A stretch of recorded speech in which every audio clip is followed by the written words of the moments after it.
10 April 1912 এটি আসলে সেই দিনটি ছিল যখন দুনিয়ার সবচেয়ে বড় এবং আভিজাত্য জাহাজ আরএমএস টাইটানিক নিজের প্রথম সফরে বার হয়। এই সফরটি ছিল ইংল্যান্ডের সাউথ হ্যাম্পটন থেকে নিউ ইয়র্ক পর্যন্ত এবং এই জাহাজের মধ্যে 2240 জন প্যাসেঞ্জার ছিল, যার মধ্যে 900 জনেরও বেশি ক্রু মেম্বার ছিল।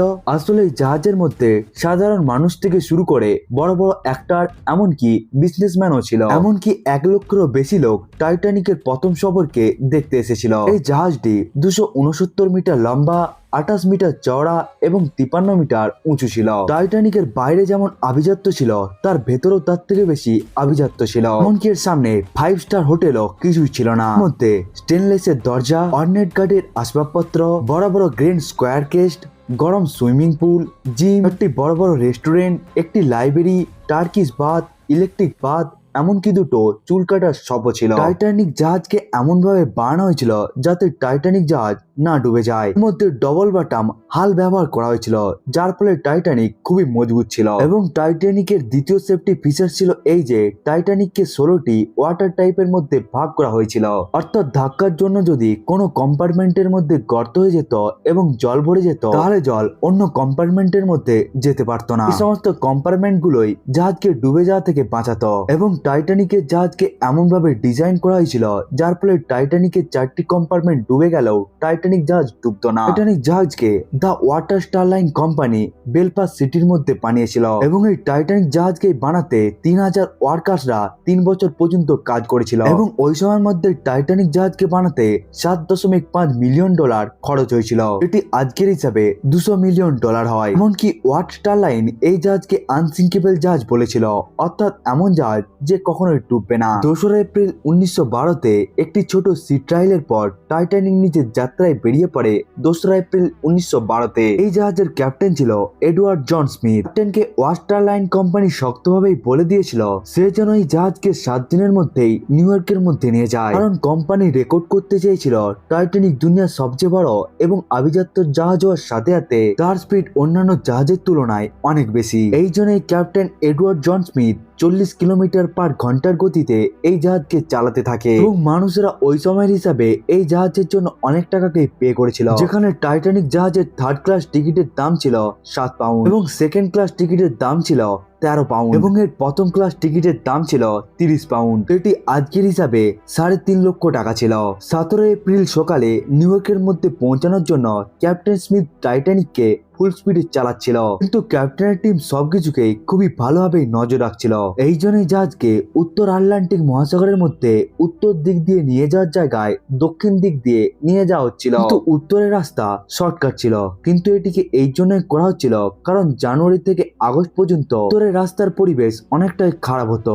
এই জন্যই দক্ষিণের লম্বা রাস্তাকেই বেছে নেওয়া হয়েছিল এই যাত্রার জন্য। ওই সময়ের মধ্যে টেকনোলজি অতটাও আধুনিক ছিল না, এই জন্য জাহাজের সামনের দিকে একটি ক্রোনেক্স থাকতো যাকে লুক আউট পয়েন্ট বলা হয়। এই জায়গায় দুটো মানুষকে রাখা হতো যারা দূরবীনের সাহায্যে সমুদ্রের দূরের বিপদকে দেখতো এবং বড় বড় ঝড় এবং বরফের পাহাড়কে দেখলেই ওটিকে ক্যাপ্টেনকে বলে দিত। এবং ওই সময়ের মধ্যে টাইটানিকের এই কাজকে করছিল ফ্রেডেরিক ফ্লিক এবং রেজনল্ড লি। বেশি টেকনোলজি না থাকার কারণে প্রত্যেকটি জাহাজকেই একে অপরের সাথে সামঞ্জস্য বানিয়ে চলতে হতো। ওয়্যারলেস রেডিওর দ্বারা মেসেজ ট্রান্সফার হতো একটি জাহাজ থেকে অন্য একটি জাহাজের মধ্যে। টাইটানিকের মধ্যে থাকা সিনিয়র অফিসার জ্যাক ফিলিপস এই ওয়্যারলেস রেডিওকে মেনটেন করছিল। টাইটানিক জাহাজ যখন অর্ধেক রাস্তাতে পৌঁছে যায় তখন 12 এপ্রিল 1912-তে এক ফ্রেঞ্চ ওশেন লাইনার লা টোরেন জাহাজ রাস্তার মধ্যে থাকা আইসবার্গের ওয়ার্নিং দেয়। এই ওয়ার্নিং কে জ্যাক ফিলিপস ক্যাপ্টেন স্মিথকেও বলে, কিন্তু এই ওয়ার্নিং এর পরেও জাহাজের স্পিডকে কম করা হয়নি। টাইটানিকের 4 দিনের যাত্রার পরেই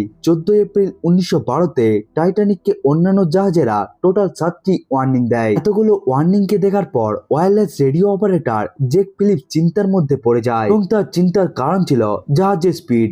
এইসব ওয়ার্নিং কে খুব তাড়াতাড়ি জ্যাক ফিলিপস ক্যাপ্টেন স্মিথকেও বলে, কিন্তু এতগুলো ওয়ার্নিং এর পরেও ক্যাপ্টেন জাহাজের স্পিডকে স্লো করেনি। এমনকি দুর্ভাগ্যবশত ভাবে ওই রাতে চাঁদও বাইরে বের হয়নি, যার ফলে সমুদ্রের চারপাশে অন্ধকার ছিল।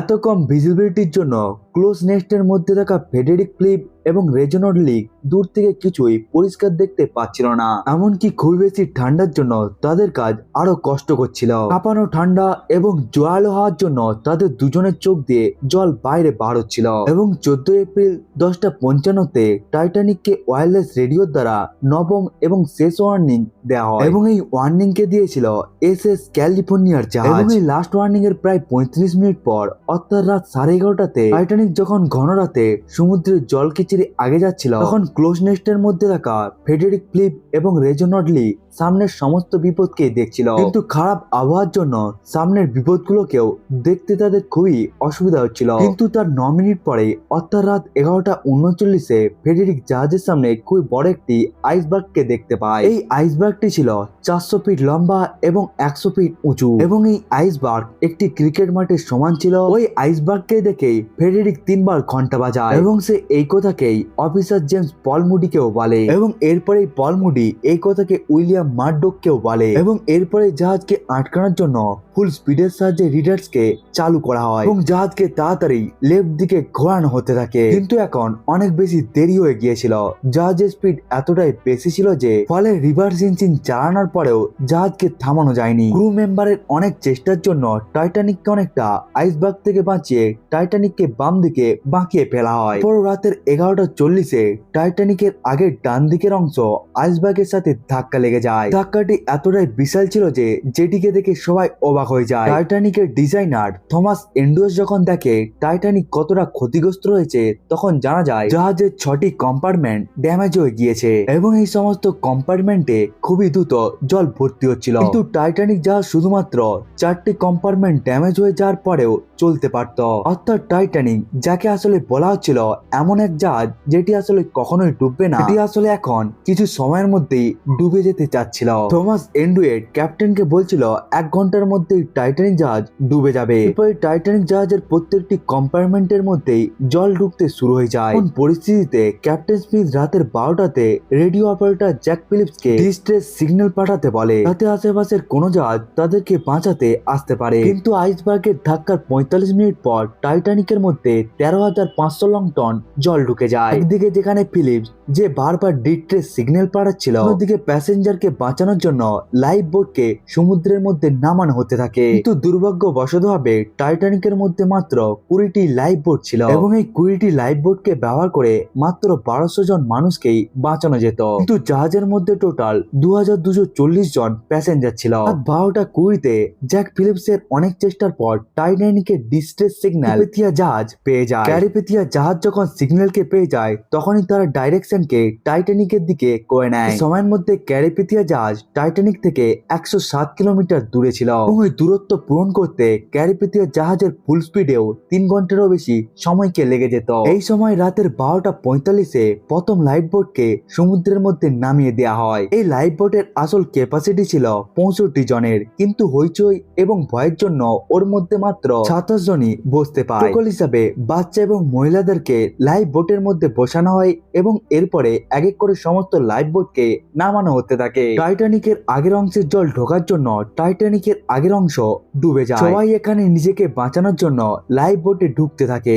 রাত 2টোর সময় যখন শেষ লাইফ বোটকেও জাহাজ থেকে নামানো হয়, তারপরও জাহাজের মধ্যে 1500-এরও বেশি প্যাসেঞ্জার উপস্থিত ছিল এবং বারবার ডিস্ট্রেস সিগন্যাল এবং আকাশের মধ্যে রকেট ছাড়ার পরেও টাইটানিক জাহাজকে সাহায্য করার জন্য অন্য কোনো জাহাজ আসেনি। যারা আসলে সাঁতার কাটতে জানতো তারা সমুদ্রের মধ্যে লাফ দিচ্ছিল, কিন্তু তারা সাঁতার কেটেও বাঁচতে পারতো না, কারণ তখন সমুদ্রের তাপমাত্রা ছিল -2 ডিগ্রি সেলসিয়াস। তো ঠান্ডায় কোনো মানুষ বিশেষত 30 মিনিট পর্যন্তই বাঁচতে পারে। এই জন্যই অনেক মানুষ জাহাজের মধ্যে থেকেই নিজেদের প্রিয়জনের সাথে মৃত্যুকে স্বীকার করে নেয়। টাইটানিকের প্রথমের অংশ জলের জন্য প্রায় ডুবে গিয়েছিল, তো টাইটানিকের শেষের অংশ হাওয়াতে দাঁড়িয়েছিল। এমন পরিস্থিতির মধ্যে অনেকে বলতে থাকে জলের জন্য ক্যাপ্টেন সমুদ্রের নিচে চলে গিয়েছিল, আবার অনেকের মতে ক্যাপ্টেন সুসাইড করে নিয়েছিল। এবং রাত 2:18-তে টাইটানিকের মধ্যে অনেকটাই জল ঢুকে যাওয়ার কারণে একটি শর্ট সার্কিটের জন্য জাহাজের ইলেকট্রিসিটি বন্ধ হয়ে যায়। টাইটানিকের আসলে পেছনের অংশ পুরো দাঁড়িয়ে ছিল, যার ফলে টাইটানিক জাহাজের মধ্যে এতটাই প্রেসার এসে যায় যে যার ফলে রাত 2:20 টাইটানিক দুভাগে ভাগ হয়ে যায় এবং এর ফলে টাইটানিক জাহাজ পুরোপুরি ভাবেই ডুবে যায়। যে টাইটানিককে বানাতে 3 বছরের সময় লেগেছিল, সেই জাহাজকে একটি আইসবার্গের সাথে ধাক্কা খেয়ে ডুবতে 3 ঘন্টারও কম সময় লাগে। ডুববে না বলতে থাকা এই জাহাজও ডুবে যায়। যে সমস্ত মানুষ আসলে সমুদ্রের মধ্যে ঝাঁপ দিয়েছিল তাদের মৃত্যু হয়ে যায় ঠান্ডা জলের জন্য। অন্যদিকে জাহাজের মধ্যে থাকা মানুষ জাহাজের সাথে সমুদ্রে ডুবে যায়। টাইটানিক ডুবে যাওয়ার 1.5 ঘন্টা পর অর্থাৎ সকাল 3:30 কার্পেথিয়া জাহাজ ডুবে যাওয়ার টাইটানিকের লোকেশনের কাছে চলে আসে, কিন্তু তারা ওই জায়গায় টাইটানিক জাহাজের কোনো অবশেষ কেউ দেখতে পায়নি। তারা শুধুমাত্র লাইফ বোটের মধ্যে থাকা 700-এরও বেশি মানুষকে খুবই খারাপ অবস্থার মধ্যে দেখতে পায় এবং তারা ওই জায়গার মধ্যে অনেকগুলো মৃতদেহকেও দেখতে পায় তারা ওখানে ভাসছিল। কার্পেথিয়া জাহাজ লাইফ বোটের মধ্যে থাকা জাহাজকে বাঁচাতে সক্ষম হয়ে যায়। এরপরে জাহাজটি সকাল 8:30 নিউ ইয়র্কের জন্য বেরিয়ে পড়ে। অবশেষে কার্পেথিয়া জাহাজ 18 এপ্রিল 1912 রাতের 9:25 নিউ ইয়র্কের মধ্যে পৌঁছে যায়। এই ঘটনার পরেই অনেক প্রশ্ন সামনে আসে, যার জবাবের জন্য ইনভেস্টিগেশন শুরু হয়ে যায়। প্রথম ইনকোয়ারি 19 এপ্রিল 1912 থেকে 25 মে 1912 পর্যন্ত ইউএস এর দ্বারা করা হয়, যেখানে টাইটানিক থেকে ফেরত আসা 80টি মানুষের সাথে বার্তালাপ করা হয়। এমনকি হোয়াইট স্টার লাইনের চেয়ারম্যান জোসেফ ব্রুসকে নিয়েও ইনকোয়ারি শুরু হয়, যিনি লাইফ বোট থেকে বাঁচা 706 জনের মধ্যে একজন ছিল। তার উপরে আরব উঠে যে তাকে আইসবার্গের ওয়ার্নিং দেওয়ার পরেও তিনি ক্যাপ্টেন স্মিথকে বাধ্য করেছিল টাইটানিককে খুব স্পিডে চালানোর জন্য। এই জন্যই টাইটানিক জাহাজের আইসবার্গের সাথে ধাক্কা হয়। কিন্তু ব্রুস এই সমস্ত অভিযোগগুলোকে খণ্ডন করে এবং তিনি বলে তিনি কোন রকম প্রেসার দেয়নি ক্যাপ্টেনকে। কিন্তু এরপরে এমন এক দৃশ্য সামনে আসে যেটিকে জেনে সবাই অবাক হয়ে যায়। আসলে যখন টাইটানিক জাহাজ ডুবে যাচ্ছিল তখন টাইটানিকের মধ্যে থাকা সমস্ত মানুষকেই বাঁচানো যেত, কারণ টাইটানিক জাহাজ থেকে মাত্র 37 কিলোমিটার দূরেই একটি জাহাজ উপস্থিত ছিল, যে আসলে সময়ের মধ্যে এসে টাইটানিককে সাহায্য করতে পারত। এটি আসলে সেই এসএস ক্যালিফোর্নিয়া জাহাজ যেটি শেষবারের জন্য টাইটানিককে আইসবার্গের ওয়ার্নিং দিয়েছিল এবং তারা রাতে ওই জায়গায় থাকবে এই কথাটিকে টাইটানিকের রেডিও অপারেটর জ্যাক ফিলিপসকেও বলে দেয়। ইনভেস্টিগেশনের সময় জানতে পারা যায় এসএস ক্যালিফোর্নিয়া জাহাজ আইসবার্গের জন্য ওই জায়গায় রাতের বেলা থেমে গিয়ে রেডিওকে বন্ধ করে দেয়, যার ফলে এসএস ক্যালিফোর্নিয়া জাহাজের কোন রকম ক্রু মেম্বার কোন ধরনের ডি সিগন্যালকে পায়নি। কিন্তু এসএস ক্যালিফোর্নিয়া জাহাজের ক্রু টাইটানিক থেকে উঠতে থাকা রকেটকে দেখতে পেয়ে গিয়েছিল, যার তথ্য ক্যাপ্টেন স্ট্যানলি লর্ডকে দেওয়া হয়েছিল। কিন্তু স্ট্যানলি এই ঘটনাকে গভীরভাবে নেয়নি এবং সে নিজের কোয়ার্টারের মধ্যে থেকেই ক্রুকে মল ল্যামেন্সের দ্বারা টাইটানিককে সংকেত দিতে বলে। কিন্তু এই সময়ের মধ্যে টাইটানিক জাহাজের কোনো মেম্বারই হুড়োহুড়ির জন্য মল ল্যামেন্সের সিগন্যালকে দিতে পায়নি। অর্থাৎ যদি ক্যাপ্টেন স্ট্যানলি কিছু পদক্ষেপকে নিত তাহলে টাইটানিককে অবশ্যই বাঁচানো যেত।